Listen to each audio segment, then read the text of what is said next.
Hello, it is Saturday, December 10th, 2022. I'm Chris Primo, and welcome back to the New York Times Crossword Daily Solve. It's a Saturday puzzle today, so a tricky, themeless crossword may well be the toughest crossword of the week. We'll just have to see. And what may be the toughest edition of the Daily Solve has been brought to us this week anyway. It's been brought to us by Mitchell Turek, Alan Blunder, Jake Rodkin, and, as always, the invaluable Timothy Mark and the indomitable Shulmaster. So thank you so much to the five of them, benefactors of the Daily Solve Patreon campaign, for their generous support in sustaining this channel. And if you'd like to join their ranks as benefactors and get the Daily Solve Let's Check the Crosses mug, you can find that at patreon.com/dailysolve or in a link in the description field underneath the video. And if you would like to become a patron at any level and get the benefactors get the Daily Solve Let's Check the Crosses mug, but all patrons get access to all of the bonus videos that have gone up on the channel to date, as well as the new ones that go up each week. And I completely forgot what day I'm supposed to do each recording, and yesterday I recorded the most recent acrostic puzzle from the, well, not the most recent, but the, I can't seem to speak today. This doesn't bode well for the crossword. Do I not know how to think, or do I not know how to speak? I don't know which it is. One of those is a bit more disastrous than the other. In any case, I forgot to do the mini puzzle speed solve yesterday for the Patreon, and instead I recorded the most recent acrostic. Once again, not the most recent. The next in my backlog. Anyway, I need to move on. So today I need to record the mini puzzle speed solves and also post the acrostic puzzle, which I didn't post yesterday. Anyway, those will be up soon on the Patreon channel if you're a patron, and thank you to everybody who is. Let's move on. So you can also subscribe to the channel, of course. You can subscribe to the Daily Solve Discord chat server. You can join that in a link in the description field. And all that said, let's move on to the crossword and see if I'm capable of coaxing my seemingly creaky mind today through the gauntlet of the several dozen clues I'm going to attempt to solve. So this is a crossword constructed by Sid Sivakumar, who has constructed around a dozen puzzles, I think in a relatively short period of time. I think Sid only became published in the Times within the last couple of years. It's already done about a dozen puzzles, so that's a pretty good time. And was edited, as always, by Will Shorts. So let's start solving. Exam you need to pass. This is obviously a pun, given the question mark. I don't see what the pun is, unfortunately. Woe for winter travelers. Something around ice or frost or something, maybe. Soaks up. Sops up, maybe? As in, you could sop up gravy with bread, for instance. Icon, but I'm not certain, so I'm going to check the crosses. Icon for airplane passengers. The no smoking sign? I don't really think that's correct. Seatbelt. The seatbelt icon, right? That makes much more sense. Do they even have smoking icons on the plane anymore? They probably do. I remember when airplanes. I'm old enough to remember when airplanes still very commonly had cigarette little ashtray things in the armrests. Although I don't think I ever personally remember people smoking on aircraft, so I think I'm probably not old enough for that. Okay, choice is an option, and its symbol is woof on NASDAQ. Oh, I wonder if it's Petco, the pet store, pet goods store. Yeah, that makes sense. It looks like it fits pretty well. This looks like épée, yes. Weapon with a point d'arrêt. So arrêt is stop in French, so I wasn't familiar with this piece of vocabulary around the épée, the little sort of fencing foil, but that must be what that is, a point d'arrêt. All right, flour ground in a chalky. This would be atta. This is flour used in Indian cuisine, I'm pretty sure, and geographical heptad, the C's, the 7 C's, so heptad 7. And I think we saw everything in here, so right, sops, épée, atta, okay, great. The father of blank, moniker for the inventor Leo Baekeland. Robotics? I'm just guessing based on the fill. I don't think I'm familiar with this person, unfortunately. So let's check the crosses and see. Blank fair. This looks French as well. Faire means to do, and for to do or to make. Oh, it could be savoir faire, maybe? Maybe it's, oh no, no, no, no, I do know who this is. I do know who this is. Leo Baekeland, the father of plastics, not robotics. And Bakelite was an early synthetic plastic material. So lots of old consumer electric goods like telephones and things like that were made with bakelite. It's sort of almost a more, because it's kind of more brittle than modern plastic, I guess, to feel. But anyway, that's who that is, and I do actually know a bit about that person. Okay, so good. So savoir faire. So there we go. So that is a phrase that's essentially exists in English as well as French, and meaning a sort of kind of a capability or almost an intuition, I guess, like sort of confidence and capability, I guess, is maybe how I would describe that. And I guess that makes sense. I've never really thought about it before, but I guess it sort of means to know how to do, I guess, is sort of literally how that would translate from French savoir faire, because savoir is to know and faire is to do or to make. Okay, flat bottoms are soles of shoes, maybe? Oops. Oh, because of this meaning flat, not as an adjective, but rather flats as in usually women's flat bottom shoes. So the bottom of flats are their soles. Okay, meets expectations in a way. Makes something. This looks like taboo, maybe. Game that helps teach object permanence. Oh, peekaboo. Right, okay, nothing to do with taboo. So peekaboo with children, so you sort of show them that just because you couldn't see something for a moment doesn't mean it isn't there. Meets expectations in a way. Makes or takes. This looks like 7. Pays someone back. Nope. Once again, my inference was incorrect. Gets even. Pays someone back. Gets even. There we go. And G in C. Right. So this is sol from the solfege music note system. So do, re, mi, fa, sol, la, ti, do. So sol is the 5th note. Do, re, mi, fa, sol. And in the key of C, which is what this is saying, G would be the 5th note, the tonic. So there we have that. I don't know why it matters that it's at 5. I said a 5th as if that made any difference. My point is just that, well, I guess because sol is the 5th note, so that does make a difference. Never mind. I really can't think today. Meets expectations in a way.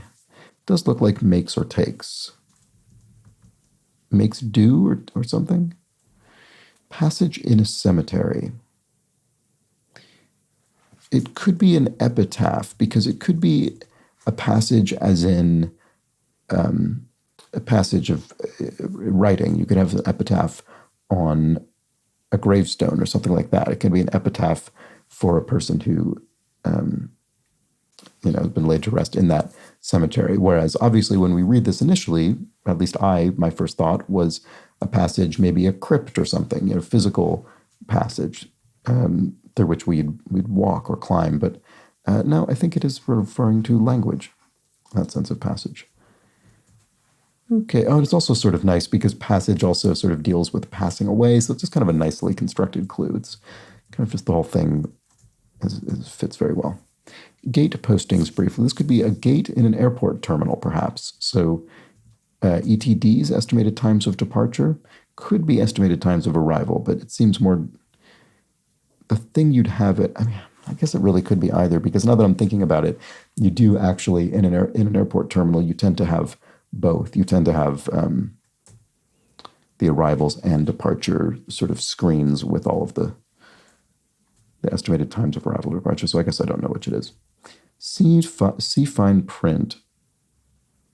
A star, an asterisk, is often used to indicate a sort of end note, and so you'd then find the corresponding asterisk in the fine print often. So this does look like makes par, doesn't it?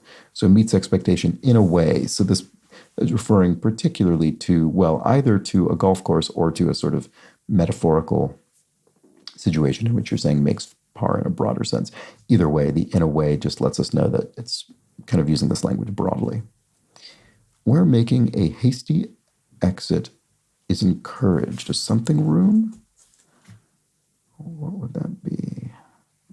I mean, my first thought, the very first thing that comes to mind is escape room, but I guess that makes sense. For some reason, when I thought of it, I thought that doesn't really fit. But the more I think about it, the more I think it does, especially if we're thinking about this in a punny way, because you think a hasty exit and you think of people fleeing in a sort of frantic manner, which isn't what would be encouraged in an escape room. But what would be encouraged would be to literally make haste in finding the exit, because escape rooms tend to be timed, sort of timed games where you're attempting to get out before a timer elapses. So word with pocket or bag.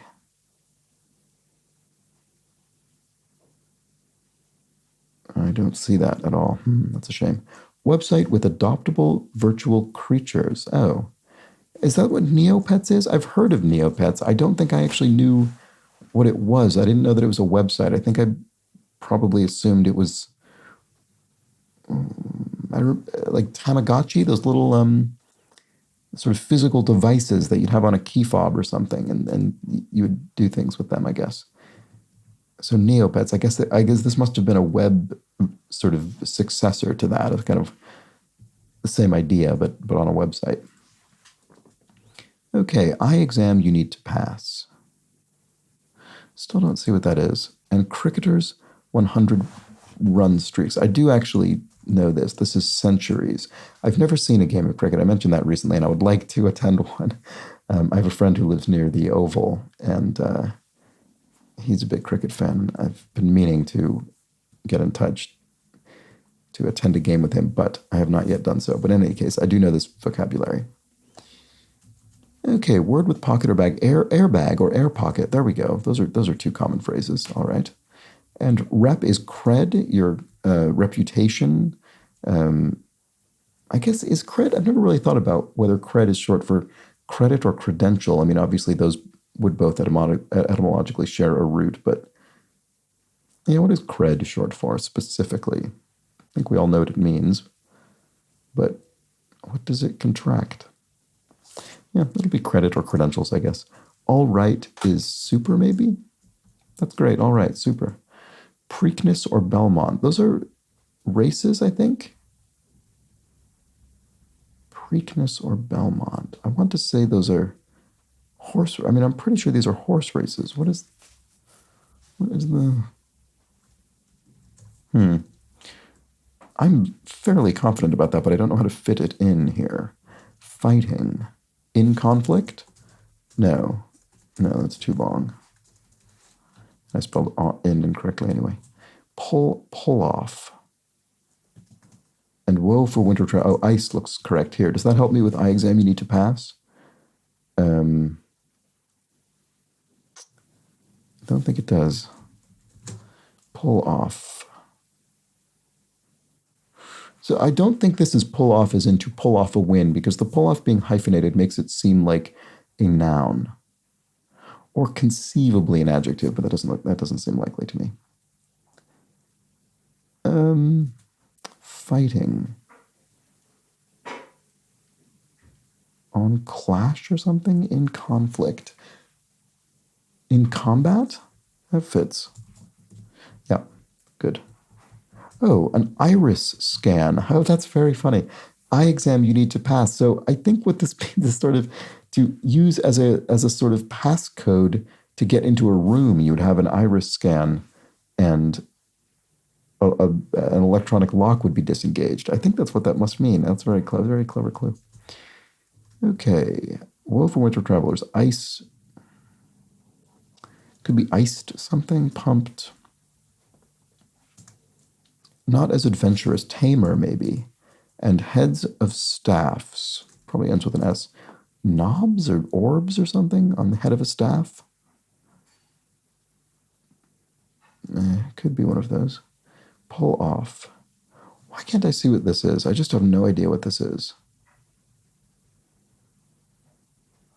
Yeah, I really don't. Stephen of the Field Day Theater Company. Stephen Ray is an actor who comes up in the Crossword, not infrequently. I don't think I'm familiar with the Field Day Theater Company, but I'm sure this is right. I'm fairly certain anyway. Okay, so, an ice storm. Right, okay, I was trying to think of a symptom of poor weather, so something like an iced over road or something like that. But no, this is the actual weather event itself. Okay, so pumped is stoked, maybe, as in a fire, with a bellows or something like that. And then pull off, I still don't see what this is. Restated, stay. Oh, right. So this is orbs, heads of staff. You could have orbs on the wizard's staff or something. You could have an orb. Stared? I wonder if I have something wrong here. Pull off. Exact hits. Well, no, and I'm trying. No, it doesn't make any sense for this to be a verb. I really don't think it is a verb. I think it's a noun. I say that. I mentioned this briefly, but because usually, if this were a verb, it would not have a. I'm going to pull off my socks. You wouldn't have a hyphen there. But if you said, oh, that was a real pull off, I don't know what that would mean. But if you said that, that is the kind of compound phrase that would probably be hyphenated. Anyway, exact hits are probably ends with an S. And Sunday parking spots are pews. You could park yourself down in a pew in church on Sunday. Spreads out in a bed. Spreads out in a bed. This looks like a pun, and it will deal with spreads being a noun, I suspect, rather than a verb. Oh, I can't see it. Develops hearing loss. Goes deaf. Yeah. Good. Spreads out in a bed. So what is it?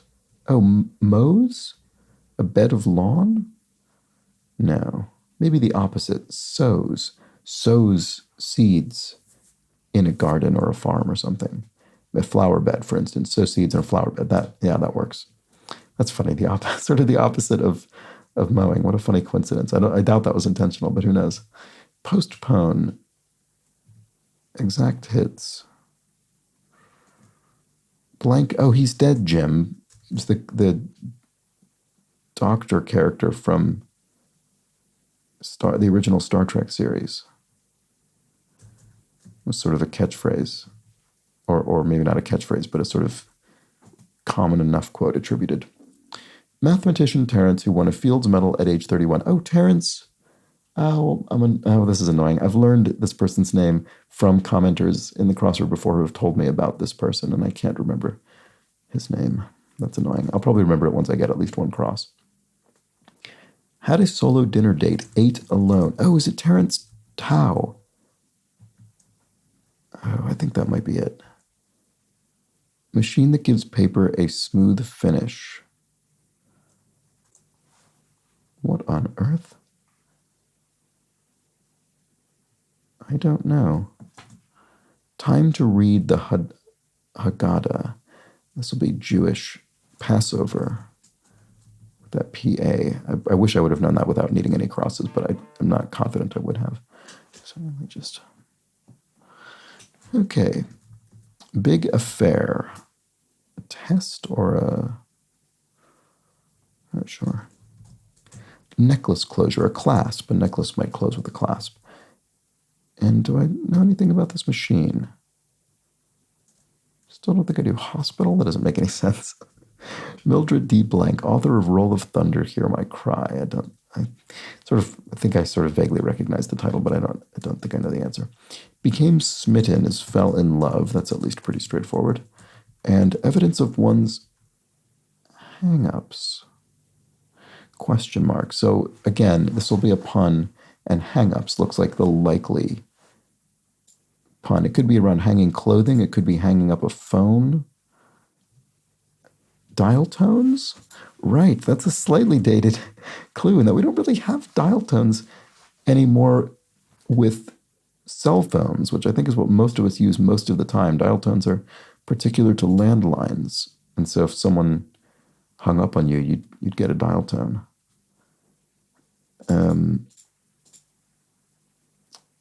I don't think I've heard a dial tone in a long time, actually, to be honest with you. Okay, head could be a lav, head being used to indicate, the toilet. So lav for lavatory. And they make waves for viewers. I'm not sure. Part of an epic verse, a canto, as in a canto of, I think, very famously, Dante's Divine Comedy. Okay, what next? Move so as to evade detection in a way. Slalom? Yeah, so I usually see this. Is this right? What is this? Oh.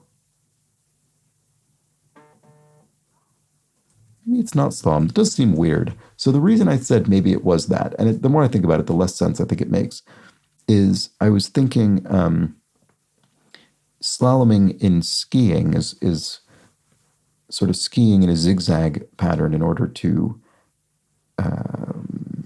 not evade detection, but rather evade and intentionally kind of describe curves around posted, flags or barriers of some sort. And then I was thinking, oh, that's a kind of feels like an evasive maneuver, but it's not really evading detection. I guess it would be, I don't know, evading capture, but not so much you wouldn't really evade being seen. So that doesn't really make any sense. Okay, big affair. Right, is it a test? I don't know. Okay, this area is not serving me well, is it? Or I'm not serving it well. Set askew is to tilt. To set something askew would be to tilt it.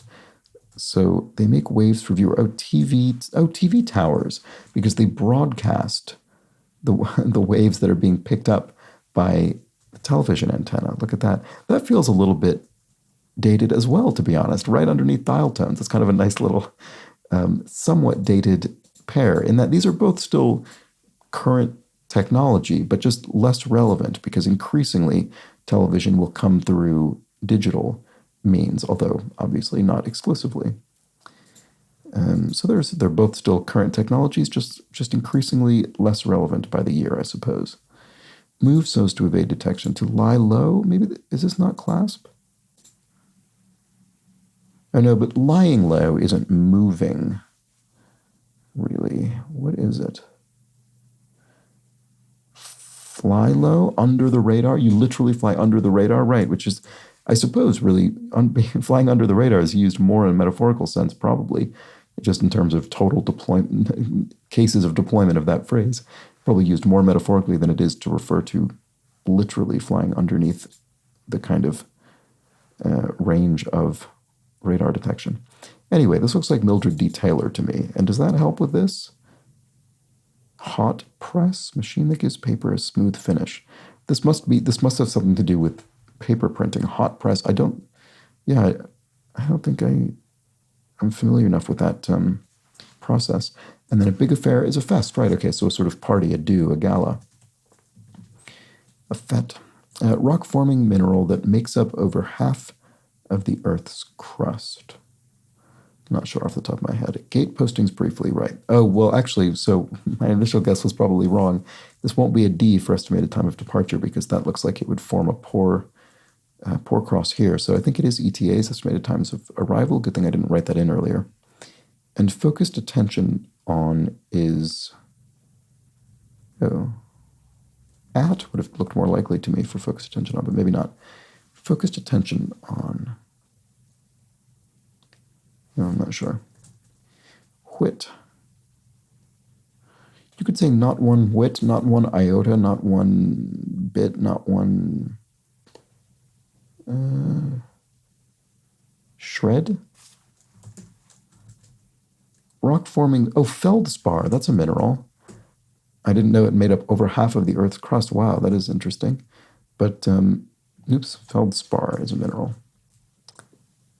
Yeah, I had no idea that it made up over half of the Earth's crust, but this must be the answer. I mean, I guess there could be a different spar of a similar kind of etymological construction, but focused attention on is,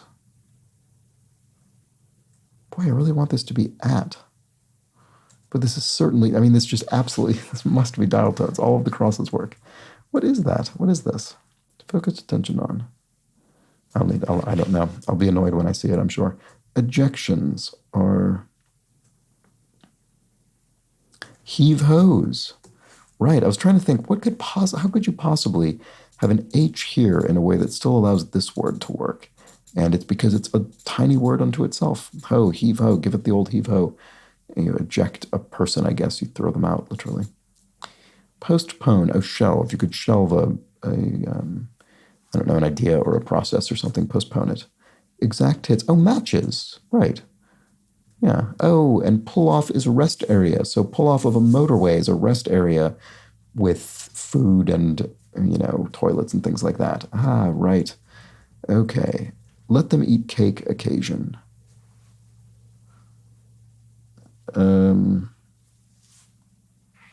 I don't know. I'm not sure if this is referring to the sort of apocryphal Marie Antoinette quote or just a general sense of indulgence.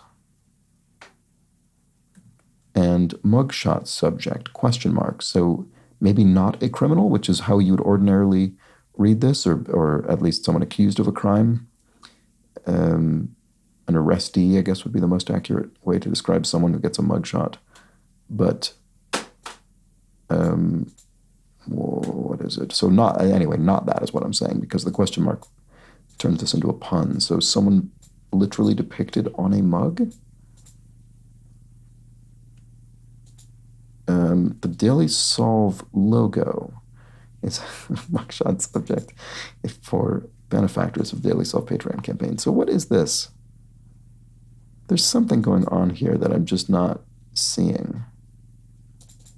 Sorry if you are. Spotlit, focused attention on. You put a spotlight on someone. Wow, that really evaded me. That took me absolutely ages. But it's very clever. It makes perfect sense. It's just we don't usually say spotlit, I don't think. It's not a particular, it's not a tense of the concept of spotlight that I frequently encounter.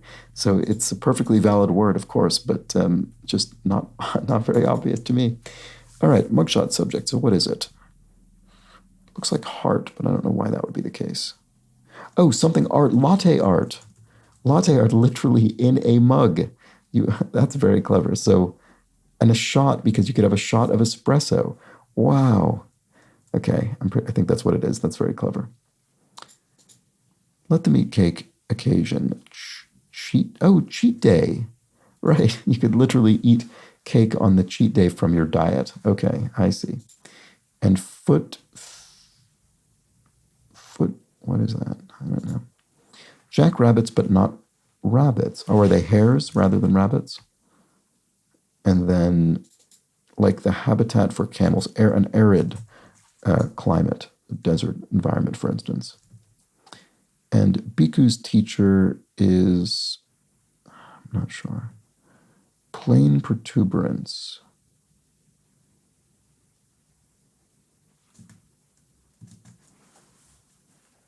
I don't know. Descriptor for gray blonde hair. Ashy? Oh. Is this a llama? It's a Buddhist thing, presumably.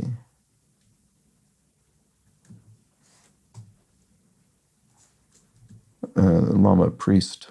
That must be right. And so, is it a mesa? Plain protuberance. A mesa that protrudes from a plain, sort of that environment. That must be it. And then foot fetish. What a funny final clue to go into the puzzle. And is that it? It is. That was the Saturday crossword. That was great. That was a great Saturday puzzle. Pretty tricky one, I think, all things considered. Some really great cluing. Yeah, just enjoyed that a great deal. So eye exam you need to pass, being the iris scan is very clever. The focus attention on spotlit. Nothing really deceptive about it. It's just not a form of this word that I would often use or have cause to hear. Mugshot subject as latte art is very clever. Just lots of very clever cluing throughout this puzzle. And just some arbitrary historical knowledge. The father of plastics, Leo Baekeland, and when we're making a hasty excerpt is encouraged, another nice pun. I enjoyed these two sort of slightly dated technologies abutting one another down here with the dial tones and TV towers. Yeah, just a really nice Saturday puzzle. I think a really great example of a good, solid, themeless solve. I enjoyed it. Hope you did as well. And I am going to take the time to do, I will read some clues from yesterday's puzzle. So how about that? I did finally remember today to actually look at the comments in advance and sequester some of them, and there were several. So here we go. Brian Spurrier explains, regarding the concept of animals which can recognize themselves in mirrors, which I just find delightful, the test for whether an animal can recognize its reflection as itself rather than another animal is amazingly simple. All they do is put a bright colored mark somewhere on the animal they can't see without the mirror. Then they just watch to see if the animal tries to remove the mark after noticing it in the reflection. That's very clever and makes perfect sense. I really like that. Monkey Flower explains that Gwen Verdon, who is referred to in yesterday's puzzle, in addition to being an actress, was also a noted dancer and is known for her personal and professional association with her second husband, Bob Fosse. She originated the role of Roxy Hart in Chicago. Dragon Traces added she was truly revered among her peers and audiences. Dragon Traces also points out that I never read the clue for 46 across, which was what's past due. This one made no sense to me in English, or the usual suspects, French and German. So does Italian count? Uno, due, tre, quattro. And that must be exactly right. What's past due, or what's past due in that case. And once again, Dragon Traces is back to explain that a loofah is a vining gourd you can grow in your garden. It's not a sea plant at all, so I was completely wrong about that. It looks like a weird cucumber. It's in the same family. When mature, it's allowed to dry, and then the many seeds can be shaken out and the dried skin/peel removed, leaving the internal structure that can be used as a sponge. The texture is not rubbery, it is more reedy, like the kind that can be woven into mats, and so on. And Monkey Flower points out, loofahs are often used as bath sponges, so you rub your skin with them. They are therefore a natural rubber, as opposed to a substance rubber, but rather something with which you rub, as in a natural thing you rub your skin with. And Monkey Flower's mention of a loofah being used as a bath sponge was my familiarity with loofahs. So there we go. But I was completely wrong about it being a sea creature, or sea plant, rather. Okay, and Philip McGovern explains, Dia de los Reyes Magos, Day of the Three Magi, is also known as Epiphany, the 12th day of Christmas, the 6th of January. This is when you're supposed to take down your Christmas decorations. I found this one to be pretty oh no, and then that's just more about the puzzle itself. But thank you for that explanation, the translation of the Spanish language holiday there. And then quite clearly also responded to say, as someone already commented, Reyes Magos refers to the three magi or wise men, the three kings, but it translates literally to wizard kings, which I think is fun. In Mexico and other parts of the Spanish-speaking world, I'm sure, but I'm familiar with Mexico, kids don't get their presents on Christmas, but on Dia de los Reyes Magos, and the Magi deliver them, not Santa. Also, on Reyes Magos, people eat a king's cake, rosca de reyes, like they do on Epiphany in many parts of the world. The person who finds the baby Jesus baked into the cake is responsible for bringing the tamales on February 2nd for Dia de la Candelaria, Candlemas in English. So there we go. And I'm broadly familiar with Epiphany and the finding baby Jesus in a cake, although I've never myself celebrated those particular traditions. But thank you for the additional context on the Mexican celebration of those days. That was a really nice extra bit of knowledge, so thank you for that. And that is that for today's crossword. Hope you enjoyed it. That's it for today's video as well. And I'll be back tomorrow for the Sunday puzzle. Maybe less tricky than this one, I suspect, but a larger grid with a theme. So set aside some time for that. And until then, please do have an excellent remainder of your Saturday. Take care.